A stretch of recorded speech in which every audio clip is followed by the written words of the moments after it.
Hello, I'm Phil Svitek, 360 Creative Coach, and in this episode, I want to talk about turning seemingly mistakes into opportunities. Now, before I fully get into it, though, I would like to take the opportunity to invite you to subscribe if you haven't already. That way you get all the various lessons and episodes that I put out right when I put them out. Thank you if you just did, and thank you if you already were. It truly does mean a lot to me, as I hope it does to you. So let's get into this. A little context, right? So I'm working on my second feature film, and there's a scene where there's dance number, and we did it, and they danced to a song that we didn't have rights to, and we knew that going in. And now we're kind of at the stage where we're finishing the movie, and we need to replace that song with one that we do have rights for.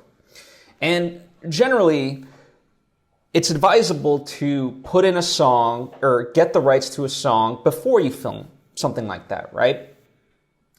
Now, I've been trying to, for one reason or another, maybe I just was lazy and was avoiding it, but, that didn't happen. And so it was at a point where, I was trying to get certain song rights, and it just wasn't working out, right? For one reason or another. And rather than lament about okay, we should have figured this out sooner, I'm like, okay, you know what? Here's an opportunity to create a song, right? For this moment that plays specifically and make it, fit the tone of the movie and just be a great song in general, right? I know a lot of musicians, and so it's like, let's figure this out. Let's put our heads together and, make something really cool for this moment. And then, beyond the movie, it could just be an amazing song, right? So that's the thing of it, right? In anything that we do, we try to, as artists, have this idea of perfection, right? We strive for that. But really, perfection is in the eye of the beholder. And at the end of the day, anything worth value and longevity and so forth, as you continue down that path, there's going to be things that, I don't want to say compromise it, but ultimately, even under the circumstances, even if what you intend to put out into the world is exactly as you envisioned it, everyone's going to interpret it differently. And so, in that same way, rather than look at it as negative, look at it as an opportunity, right? So, another sort of example within the film world, if you intend something, and this is where editing comes in, if you intend something, and this happens for every movie, something's just not working out story-wise. A big famous example, if you want to actually dig into it, is Star Wars. When they initially shot it and had it edited, it was terrible, right?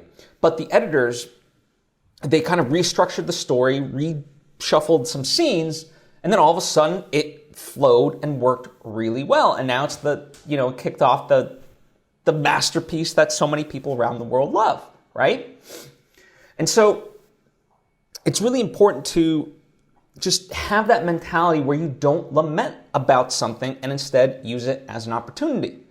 Beyond filmmaking, hosts and comedians can do this, right? They're in a live environment, at least generally. And if something happens that's unexpected, rather than be thrown off by it, it's an opportunity to connect with the audience, an opportunity to joke with the audience, whatever it may be, right? And the great comedians and the great hosts are able to, think on their feet in that way. And that's truly wonderful, right? That's what makes them great in their profession, and hence why they're successful. So, all in all, a very simple lesson, right? It just really starts with just, instead of being like, oh crap, we didn't get this, or man, we screwed this up, whatever. No, just shift it. It's like, okay, realize the fact. Whatever was intended isn't there. Can you still get it? Maybe you can, right? If it's not a live thing, maybe you can. Certainly, if it's a song, if it's a poem, if it's a novel, if it's a film, right? You have the ability to revise it, right? And go after those certain things. And if not, it's like, okay, how do you lean into that and use it as an opportunity, right? So first it's realizing like, okay, this is what it is.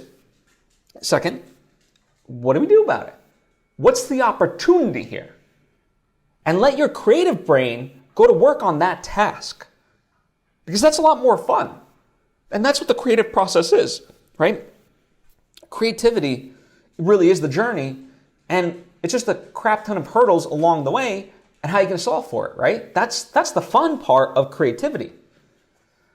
So look at it that way. And when you do, it's truly, truly fun. I know it is for me, and I know it is for other people that I've spoken to. So that's what I have for you. Thank you so much for taking time to tune in. As always, comment down below, ask questions, offer up your opinion, or hit me up on social media with this, if you want that. Also, if you appreciate what I do but would like to have more direct interactions, well, that's what the Patreon page is for. Patreon.com/Svitek. We can go into more depth, more one-on-one types of situations. So that's there for you. And also, as I made mention to the various things that I work on, whether it be books, movies, and so forth, those are all down below in the description box for you to be able to check out. Supporting that helps support this, right? It's a symbiotic relationship. By me getting to work on that stuff and continuing in that way, it allows me to learn the lessons that I then get to teach here, which is awesome, right? At least I hope so, because it is for me. So I hope it is for you. Anyway, thank you so much. I appreciate you and hope to see you next time.